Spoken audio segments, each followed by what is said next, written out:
우리 소요리 문답 82문부터 84문까지고요. 세 가지 문인데요. 우리 같이 제가 오늘 문을 읽으면요. 여러분이 답을 읽어주시면 되겠습니다. 82문부터 제가 문을 읽겠습니다. 하나님이 주신 계명을 완전하게 지킬 수 있는 사람이 있습니까?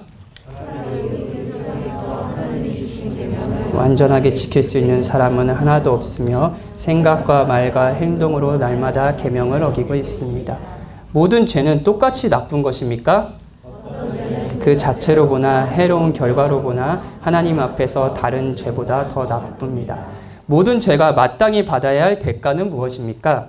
모든 죄는 이 세상과 다음 세상에서 하나님의 진노와 저주를 받아 마땅합니다. 네, 지금까지 저랑 쭉 10계명을 살펴봤고요. 10주 정도 살펴봤는데 한 주에 한 계명씩이요. 근데 뭐 중간중간에 뭐 연말에 행사들도 있고 그래서 한 3개월 정도 이걸 살펴본 것 같아요.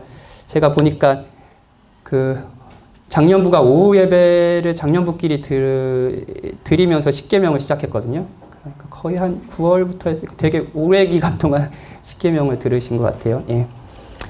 오늘은 이 계명을요, 10계명을 쭉 드렸잖아요. 하나님의 계명이죠. 우리에게 명령, 우리의 행복을 위해서 우리에게 명령하신 삶이죠. 그분은 하나님으로서, 그리고 그분은 창조자로서 그분이 만드신 피조물들에게, 하나님의 형상들에게 이렇게 살아야지 너희들은 행복하란다. 이렇게 사는 게 의로운 삶이고 옳은 삶이야 라는 걸 우리에게 가르쳐 주셨습니다. 그렇죠? 지난 10주간에 우리는 그걸 계속 들었고요. 오늘은 이 계명을 완전히 지킬 수 있는 사람이 있는지, 그렇다면 이런 불순종에 대한 형벌은 무엇인지 성경의 가르침을 살펴보는 시간입니다. 제가 기도 전에 이야기를 하기로 했는데, 많은 분들이 이 주제에 대해서 성경이 어떻게 가르치는지 이미 아실 겁니다. 그렇죠? 그리고 이제 오후 예배에 참석하신 분들은 대부분 성경의 가르침에 많이 익숙하신 분들일 거고요. 그런데 오류가 없는 지식을 가지고 있는 것과 정말 내가 지금 그것을 믿고 살아가고 있느냐는 또 다른 문제입니다. 예. 오류가 없는 정확한 신앙 고백과 성경적 지식을 가지고 있는 것과 그것을 내가 정말로 확신하며 믿으며 살아가는 것은 또 다른 문제입니다. 제가 금요일 날 베드로의 신앙 고백을 설교했어요. 베드로는 완벽한 신앙 고백을 했습니다. 주는 그리스도시요 살아계신 하나님의 아들입니다. 지금 후대에 남을 오류가 없는 신앙 고백이죠. 근데 베드로가 이걸 진짜 믿고 있느냐는 또 다른 문제였습니다. 왜냐하면 예수님이 그 신앙 고백 후에 바로 예수님이 내가 죽고 십자가에 죽고 부활하겠다라고 말씀하시자 베드로는요, 예수님의 옷자락을 붙잡으면서요 항변했습니다. 주여 그리하지 마옵소서, 주께 이 일이 미치지 못하나이다 라고 얘기했어요. 주는 그리스도시고 살아계신 하나님의 아들이라고 고백은 했을 뿐이지 정말로 그리스도가 어떤 분이시고 하나님의 아들로서 그분이 무엇을 하시는지에 대한 그런 개념은 없었던 거예요. 신앙 고백만 있었을 뿐이죠. 그게 하다못해 자기가 그리스도를 고백하더라도 그분이 자기가 원하지 않는 그리스도라면요 언제든지 항변할 수 있는 존재였습니다. 예수님이요. 그래서 하나님이다라고 해도요. 마찬가지입니다. 오늘 가르침이 여러분들에게 익숙한 것과 그것을 여러분이 믿고 산다는 것은 또 다른 문제입니다. 불순종과 형벌에 대해서 여기 앉아 계신 대부분의 분들은 화가 나거나 어떻게 사랑의 하나님이 그럴 수 있느냐라고 말씀하시는 분이 그렇게 많지는 않을 거예요. 그리고 이런 의문이 있으신 분들은 사실 오늘 오전 설교도 그랬고 계속 이 하나님의 진노에 대한 설교를 들으실 수 있습니다. 오늘 여기서 이 부분을 성실하게 설명하지는 않으려고 합니다. 그런데 이런 분도 계실지 모르겠어요. 그렇지, 아까 말씀드린 것처럼요. 인간은 죄인이지 한 명도 빠짐없이, 그리고 하나님은 죄인들에게 대한 영원한 형벌을 내려야 하지. 맞아. 딱 거기까지인 거예요. 이 진리에 대해 냉담한 겁니다. 진짜 우리가 이 진리를 믿는다면 이런 반응은 사실 되게 이상한 겁니다. 예. 거부뿐 아니라 냉담함도 바른 반응은 아닙니다. 존 팔포 목사님은 이 주제에 대해 이런 이야기를 하세요. 목사님이 이번에 홈페이지 올리시면서 그 블로그 글 하나 올리셨더라고요. 설교자의 감정에 대한 글인데 존 팔포 목사님 인용글에서 이런 말씀이 있었습니다. 한 여성이요. 어느 영화에서 한 역할을 맡은 거예요. 근데 카메라들이 그녀에게 막 집중하고 있어요. 영화예요. 그녀가 소방관들에게 소리를 지르면서 살려주세요! 그리고 2층 우리 아들이 갇혔어요. 살려주세요! 2층 창문을 가리킬 때 우리 모두는 그녀가 연기를 하고 있다는 걸 알고 있죠. 그렇죠? 아무리 실감나는 연기라고 해도 잘한다 이러고 할 거예요. 그렇죠? 하지만 만일 당신의 이웃집에 불이 나고 어머니가 소방관들에게 소리를 지르면서 2층 창문을 가리키고 있다면요. 아무도 그녀가 연기가 하고 있다라고 말하지 않을 거예요. 그렇죠? 왜 그렇죠? 그들이 정확히 똑같이 행동을 하잖아요. 영화 속의 배우나 아니면 불이 난 현장의 어머니나 똑같은 행동을 하잖아요. 왜냐하면 정말로 거기에 아이가 불에 휩싸여 있기 때문이겠죠? 정말로 이 여성은 아이의 엄마죠? 아이가 죽을 수 있는 위험이 정말로 존재합니다. 모든 것이 정말이다 라고 존 파이퍼 목사님은 얘기합니다. 지금부터 이 시간에 성경의 가르침을 듣는 것은요. 불순종은요. 우리의 이야기고요. 우리 아이들의 이야기입니다. 그리고 형벌은요. 우리가 처한 상황이고요. 우리 아이들이 처한 상황입니다. 그리고 여러분들이 아직 믿지 않는 사랑하는 가족들을 두고 있다면 그들이 지금 처한 상황이죠. 영화가 아닙니다. 저는 연기를 하고 있는 것도 아니고 여러분은 지금 TV를 켜고 연기를 보고 있는 것도 아닙니다. 가장 시급하고 중요한 현실이에요. 지금부터 들을 이야기들은요. 어떤 분은 죄와 형벌에 대한 성경의 가르침을 들을 때 아무렇지 않은 이유가 그리스도를 주로 믿었기 때문이라고 이야기할 수도 있겠습니다. 나는 이제 그리스도를 마음에 주로 영접했기 때문에 약간 들어도 그래 라고 생각할 수도 있을 것 같아요. 그렇죠. 복음은 형벌이 끝났다는 확신을 주니까요. 그렇죠. 근데 복음이 주는 것은 냉담함과 태연함이 아닙니다. 이 소식을 들을 때요. 확신, 기쁨, 안도감이죠. 어떤 분은 복음을 누린 시간이 많이 지나서 그 감정을 잃었다. 그래서 지금은 그냥 냉담하고 태연하다라고 하는 분이 계실지 모르겠습니다. 마치 이제 저도 결혼 10년, 내년이 10년 차인데 마치 결혼을 오래 하면 결혼할 때 설렘 막 요즘에 이제 청년들이 결혼을 할 때 막 설레하고 하는 걸 보면서 어떤 감정이 잘 이해가 안 될 때가 이렇게 한 말하면 안 되나? 지금 아직 많이 설렙니다. 되게 행복하고 예. 그럴 수 있죠. 그런 것처럼 결혼의 감격, 결혼의 설렘 이런 것들을 시간이 지나면 잊을 수 있습니다. 서서 잊을 수 있죠. 그런데 그것이 당연한 것은 아닙니다. 그렇지 않나요? 여러분 결혼의 그 설렘들 남편과 아내를 되게 진짜 소중하게 생각하며 사랑했던 그게 옛 추억이라고 생각해서 여러분 슬프지 않으십니까? 그렇죠? 근데 왜 복음을 들으면서 우리가 죄인이고 하나님의 진노 앞에 있다는 소식을 들으면서 냉담한 우리의 모습을 슬퍼하지 않으십니까?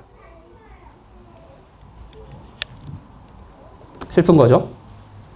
어찌됐든 성경이 말하는 우리와 우리 자녀와 가족들의 현실을 들어봅시다. 82문부터 살펴보죠. 하나님이 주신 계명을 완전히 지킬 수 있는 사람이 있는가입니다. 십계명 배웠잖아요. 십계명에서 살피면 우리가 반드시 해야 될 질문은요. 이 계명을 내가 온전히 지킬 수 있는가라는 질문입니다. 계속 이제 제가 십계명을 이제 설교하면서 계속 성실하게 했던 말씀 중에 하나는 이게 단순히 우리의 행동뿐 아니라 우리의 마음을 명령한다라는 부분이었어요. 그러니까 하나님을 1계명 하나님만을 하나님으로 섬기는 것. 그렇죠? 그리고 하나님이 명령하신 방법대로 하나님을 섬기는 것, 하나님의 이름을 거룩하고 영광스럽게 여기는 것, 3계명이죠. 하나님이 그리스도 안에서 주시는 안식을 누리는 것, 4계명이죠. 모든 지위에 대해서 공경하는 것, 5계명이죠. 살인이라는 행동뿐 아니라 하나님의 형상인 이웃을 미워하지 않고 사랑하는 것, 6계명이죠. 그리고 간음이라는 행동뿐 아니라 우리 마음 안에 있는 음욕을 죽이고 하나님이 명하신 관계 안에서 성을 기쁨으로 누리는 것. 7계명이죠. 도둑질이라는 행동뿐 아니라 우리 마음 안에 있는 탐욕을 죽이는 것. 탐심, 죽이는 거요. 거짓 증거뿐만 아니라 이웃의 평판을 해치는 모든 행동과 말을 그치고 이웃의 평판을 높이고 존중하는 말을 하는 것. 마음을 갖는 것. 이웃과 비교하여 불만족하여 탐하는 것이 아니라 10계명 지난주에 했던 거죠. 비교가 있다고 그랬어요. 이웃의 것을 탐한다 그랬잖아요. 비교하면서 부족하다고 느끼고 그래서 탐하는 것이 아니라 만족하는 것. 만족. 자, 십계명은 마음을 명령한다고 했어요. 하나님이 명령하시는 것이 행동 이상의 행동이 일으키는 마음이라고 할 때 우리의 마땅한 반응이 뭔가요? 이 계명이 우리에게 합당하지 않다는 것, 우리가 이 계명을 온전히 이 마음을 계속 지킬 수 없다라는 건 아닌가요? 조금 더 들어가 볼게요. 마음은 얘기했으니까요. 근데 하나님의 의로움은요, 이 계명이 요구하는 건요, 그냥 행동뿐만 아니라 이 행동을요, 기쁨으로 지키는 것을 요구합니다. 야, 진짜 기쁨이에요, 기쁨. 자, 이런 말씀이 있어요. 네가 모든 것이 풍족하여도 기쁨과 즐거운 마음으로 내 하나님 여호와를 섬기지 아니함으로 말미암아 네가 줄이고 목마르고 헐벗고 모든 것이 부족한 중에서 여호와께서 보내사 너를 치게 하실 적군으로 섬기게 하실 것이니 그가 철 멍에를 내 목에 메어 마침내 너를 멸할 것이라. 그러니까 하나님이 진노와 심판이 있다. 그러니까 이런 행동을 해서 너희들이 이런 진노와 심판을 할 거다라고 한 게 아니라 너희가 나를 즐거워하거나 뭐랄까요, 기쁜 마음으로 섬기지 않는다 라고 얘기하고 있는 거예요. 그냥 섬기는 게 아니에요. 기쁨과 즐거운 마음이래요. 그냥 예배를 드리는 게 아니에요. 막 우리 안에서 막 하나님을 향한 막 폭발할 만한 열정과 그분을 향한 간절함으로 하나님께 예배를 드리라는 거예요. 너무한다고 생각하지 않으십니까? 하나님의 의가 요구하는 것이요? 근데 너무하지 않습니다. 왜냐하면 여러분과 제가 이제 다들 거의 대부분이 결혼하셨으니까 여러분과 제가 이제 좀 솔직한 얘기를 할게요. 제가 지난 역사 속에서 부부싸움을 한 이유가 바로 기쁨과 즐거움에 있기 때문입니다. 예를 들어 볼게요. 코로나 시기에 여행을 많이 못 가셨죠. 막을 못 갔어요. 그런데 아주 오랜만에 이제 여행 일정을 잡은 거예요. 갔습니다. 여행을 갔어요. 어디로 갔다고 할까요? 어디가 좋은가요? 동남아. 추우니까 따뜻하게 이렇게 따뜻한 나라로 물놀이 하러 갔어요. 네, 근데 좋죠? 그런데 남편이라는 놈이 따라오는데 너무 귀찮아하는 거예요. 비행기는 탔는데 일정을 정하지도 않고 그냥 따라만 다니는 거예요. 표정이 계속 안 좋아요. 핸드폰을 계속 보고 있어요. 대화를 하려고 하는데 대화는 안 하고 계속 핸드폰만 보고 있고 땅 풀고 한숨 푹푹 쉬고 있어요. 그리고 또 이렇게 막 이제 여행을 가면 막 곳곳에 막 돌아다니고 싶잖아요. 이렇게 막 여행 뭐 휴양지 뭐 가고 싶잖아요. 음식점도 맛있는 데 막 찾아가고 싶잖아요. 근데 막 아내는 그걸 막 찾고 싶은데 남편은 그냥 먹어. 그냥 아무거나 먹으면 되지. 꼭 그런 데 가야 돼? 힘들어 죽겠어. 이렇게 하는 거예요. 자, 왜 이런 것을 하느냐는 반응이에요. 자, 그때 뭐라고 하셨어요? 뭐라고 하셨나요? 우리 남편 참 지독하다 뭐 이렇게 했나요? 뭐라고 하셨나요? 이럴 거면 왜 오자고 했어! 이렇게 하지 않으셨나요? 그냥 집에서 자지 뭐 이렇게 했잖아요. 예. 비싼 돈 버리고 왜 따라온 거야? 나 혼자 그냥 놔두지. 왜 내 기분까지 망치는 거야, 너? 이렇게 얘기하지 않으셨나요? 제가 들었던 건 아닙니다. 예, 현실감이 있어요. 제가 연애 때 항상 기념일마다 싸웠거든요. 그래가지고 그런 아픈 기억들이 있어요. 자, 이럴 때, 이렇게 말할 때 아내는 남편에게 이렇게 말하고 있는 겁니다. 너는 불의해. 그럼 남편은 이렇게 반응합니다. 아니, 너가 해달라는 거 다 해줬는데, 다 뭐 비행기 표도 끊었고, 따라다니기도 하고, 밥도 먹고, 다 했어. 근데 도대체 뭐가 불만이야? 라는 말을 하신 적 있나요? 그럼 아내가 어떻게 할까요? 야, 해줬다고? 여행 온 것이 나를 위해서 해준 거야? 이게 거의 레파토리죠? 예. 너무 리얼하지 않나요? 그렇죠? 아내한테 되게 미안하네 갑자기. 아내는 남편의 행동 이상의 마음을 정죄하는 겁니다. 그렇지 않나요? 마음을 원하는 거잖아요. 기쁨과 만족이 없는 마음을요. 우리는 행동이 옳더라도 그 행동의 동기가 기쁨이나 만족이 아닐 때 그것을 옳다고 판단하지 않습니다. 오히려 무례하거나 이 사람 진짜 나를 무시하는 거구나 생각하죠. 그렇죠? 자, 질문할게요. 그렇다면 하나님은요? 하나님은 우리의 예배를 보시고 어떻게 반응하셔야 할까요?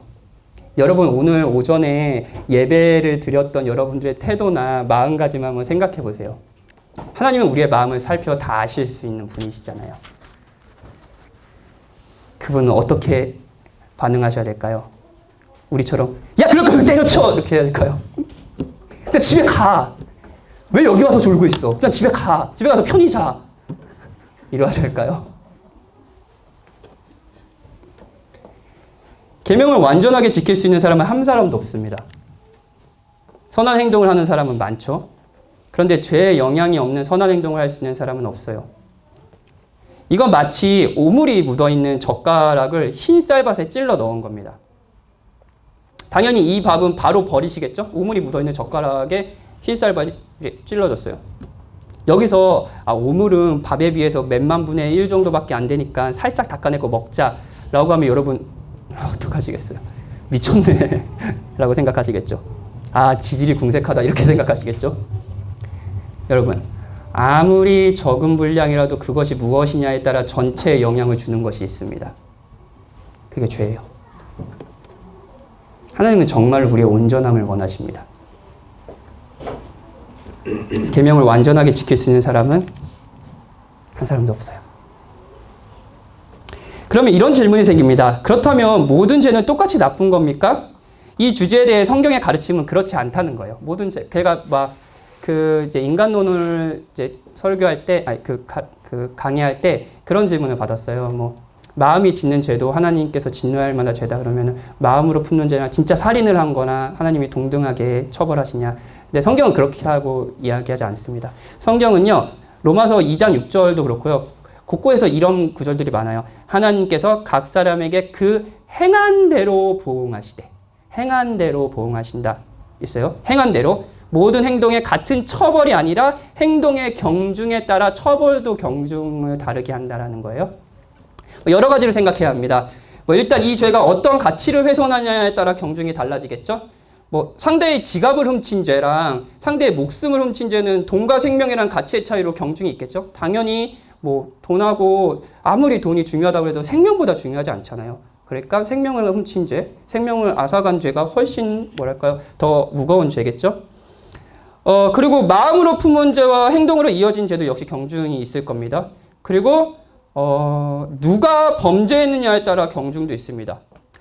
연령이 어린 사람보다 연령이 많은 사람들이 더 무거운 죄겠죠. 왜냐하면 많은 경험이 있고요. 이미 가르침을 들었고요. 예, 그래서 더 무겁겠죠. 직분에 따른 경중도 있습니다. 이 부분이 되게 무서운 지점인데 여러분과 제가 똑같은 죄를 범했어도 저는 더 무거운 죄를 지은 겁니다. 왜냐하면 저에게는 여러분의 영혼을 책임지고 돌보라는 직분이 있기 때문이겠죠. 그렇죠? 최근에 이제 여러분들 많이 워낙 이슈가 돼가지고 보신 분도 계시고 이미 짤이나 이런 것들로 계속 인터뷰 영상도 계속 뜨더라고요. 그래가지고 많이 보셨을 것 같은데 나는 신이다라는 다큐멘터리가 굉장히 이슈죠. 정명석과 이재록은 그냥 성범죄보다 훨씬 엄중한 죄를 지었습니다. 예. 그래서 하나님께서 그들의 죄를 진짜 엄히 다루실 거예요. 피해자가 어떤 사람이냐에 따라 경중도 달라집니다. 부자의 것을 훔친 것과 가난한 자의 것을 훔친 것에 경중이 있겠죠. 당연히 가난한 자들의 것을 훔친 죄는 더 무거운 죄겠죠. 고의성에 따른 경중도 있죠. 사고로 상대를 죽인 것과 살인으로 상대를 죽인 것, 이게 다른 경중이 있을 겁니다. 어떤 죄는 그 죄 자체로 보나 해로운 결과로 보나 하나님 앞에서 다른 죄보다 더 나쁩니다. 그래서 행한 대로 경중에 따라 대가를 받게 될 거예요. 이게 이제 그 소요리 문답 그리고 성경이 가르쳐 주는 바입니다. 하지만 여러분 아무리 가벼운 죄라도 그 죄가 마땅히 받아야 할 대가는요 하나님의 진노와 저주입니다. 우리가 사소하게 생각하는 바로 그 죄도 하나님의 진노와 저주를 받기에는 충분합니다. 생각해 보세요. 아담과 하와가 처음 지은 죄는 사람을 죽인 것도 아니었고요. 간음을 한 것도 아니었습니다. 사기를 쳐서 이웃의 평판을 훼손한 것도 아니었고요. 이웃의 것을 빼앗은 것도 아닙니다. 그냥 먹었어요. 선과 악을 알게 하는 나무의 과실을 먹었어요. 엄중해 보이시나요? 세상 사람들은 먹은 게 도대체 뭐 그래가지고 뭐 온 인류가 죄를 범하고 그렇게 생각하지 않을까요? 가볍지 않나요? 이 시대가 저지른 추악한 죄악에 비해서 가볍지 않나요? 그런데 하나님은 그것을 먹는 것에 대해 반드시 죽는다라고 말씀하셨어요.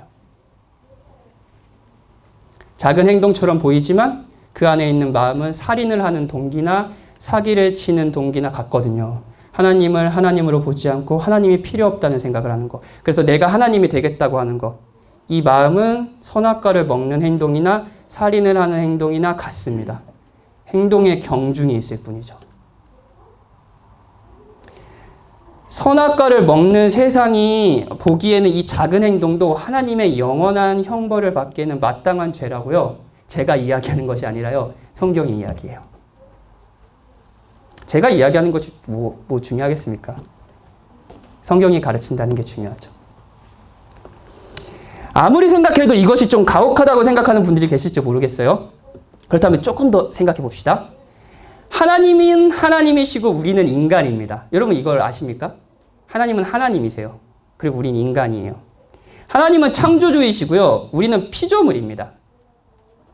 제가 초등부 회심 집회 때 이런 이야기를 했어요. 아이들이 이제 요즘에는 거의 다 핸드폰이 있더라고요. 그래서 핸드폰을 다 하나씩 갖고 있더라고요. 그래서 핸드폰으로 뭐하니? 라고 설교 시간에 물었어요.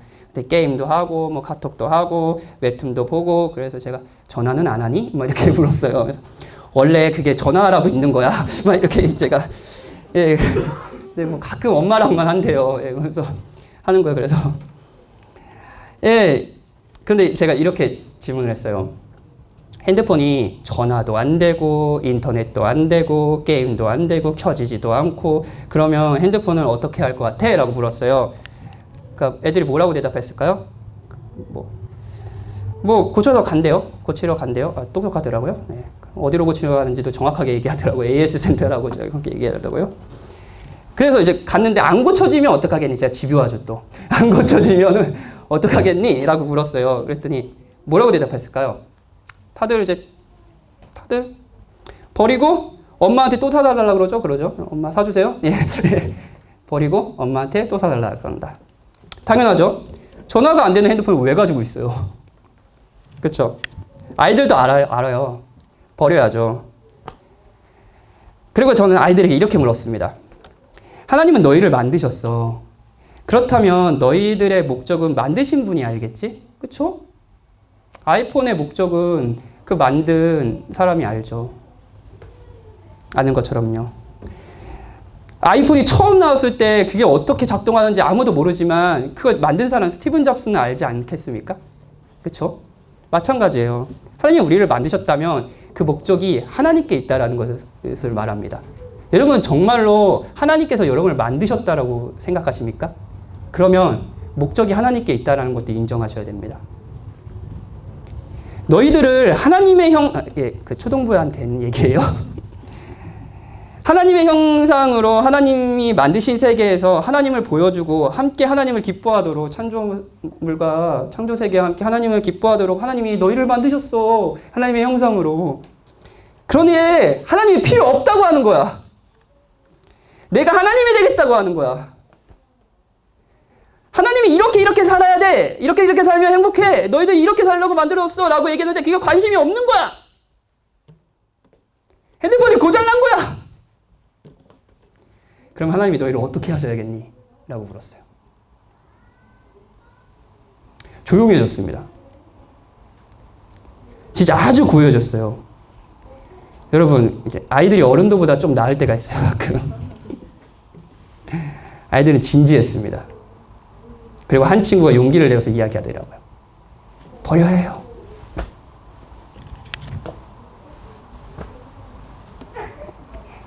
물론 우리는 핸드폰이 아닙니다. 그렇죠? 우리는 하나님의 형상으로 존엄한 존재죠.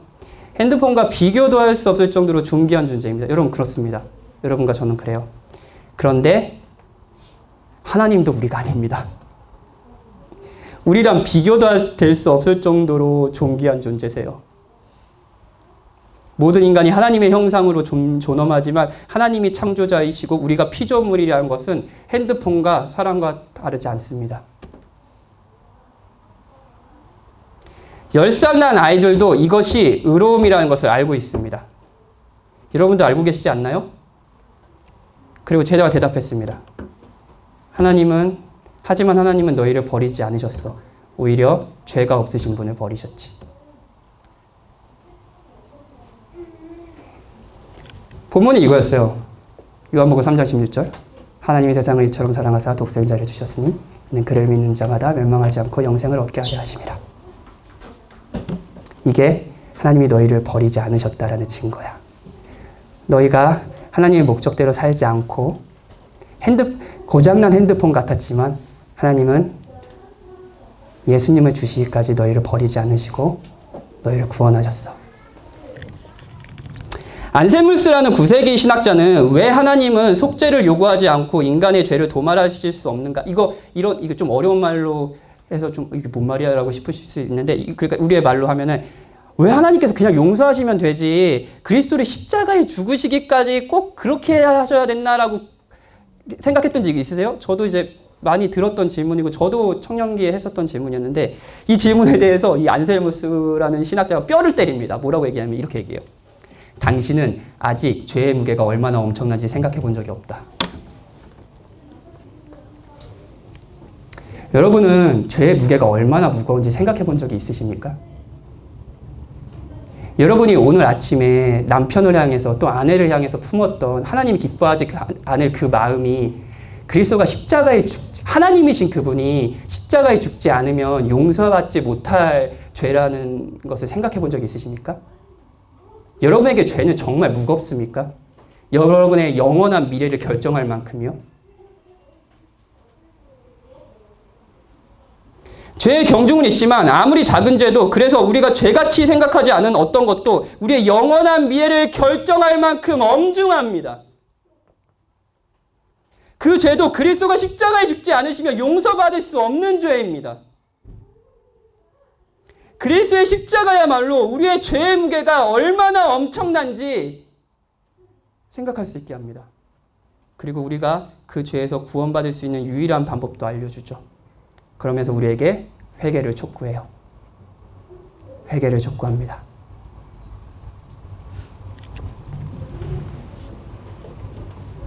저는 연기를 하고 있는 게 아닙니다. 그리고 이 시간 여러분은 영화를 보고 있는 것도 아닙니다. 엄중한 우리의 현실과 우리 아이들의 현실과 우리 남편과 아내의 현실과 우리 부모들의 현실과 우리 조원들의 현실입니다. 지금 여러 가지 이유로 예배를 출석하고 있지 못한 우리 지체들의 현실이고요. 어쩌면 큰 병에 걸려서 죽음을 두려워하고 있는 사람들의 현실일 수도 있죠. 저는 연기를 하고 있는 게 아닙니다. 그러니 이제 회개하고 그리스도를 믿으십시오. 사랑하는 이들이 회개하고 그리스도를 믿을 수 있도록 힘껏 도우십시오. 우리는 연기를 하고 있는 게 아니라요, 진짜 중요한 실제의 삶을 아이들과 사랑하는 이에게 이야기하고 있는 거니까요. 우리 같이 기도합시다.